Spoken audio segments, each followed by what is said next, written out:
সুন্নি হইল এই দেশে 12 না মুসলমান, এইসব ওহাবিরা না। শুধু জামায় মুসলমান যারা বলে জামাতে ইসলাম, জামার মধ্যে ইসলাম, সাদা পাঞ্জাবি সাদা পাজামা, এটা হইলো দাড়ি, এটা হইলো ইসলাম। সুন্নিরা কিন্তু জামাত ইসলাম না, তারা হইলো ইমানে ইসলাম, কলবের মধ্যে ইসলাম।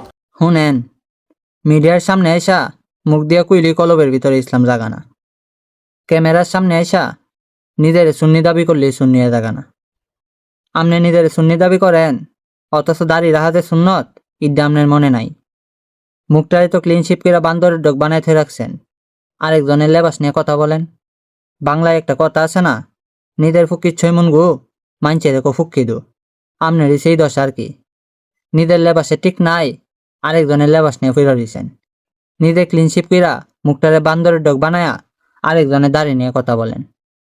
শুনেন, কার লেবাসে ইসলাম আর কার কলবের ভিতরে ইসলাম এটা আল্লাহ ভালো জানে। আর আমনের যে মুহে মুহে ইসলাম এটা আমরা বুঝার বাহি নাই।